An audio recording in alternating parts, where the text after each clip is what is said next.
Kainin natin to. Uy, mukhang masarap yung pagkain natin dyan na merong pizza. Kaso bakit merong baril at saka tae? Nakakain ba yan? Bala na nga, tara, let's go. Let's go! First is, etong pizza. Pero guys, bago ko to kainin, don't forget to follow me at comment sa my comment section kung anong next na kakain natin ha. So, ito na nga. Kakainin na natin yung pizza. Ayan na siya. Medyo makunat na. Kahapon pa kasi.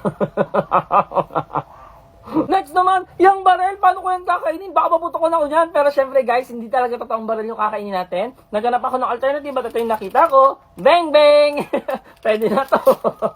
Ito na. Up.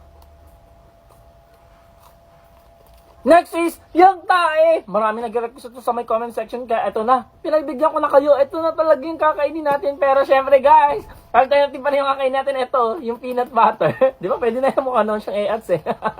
So ito na. You know. Like, follow, comment, and share.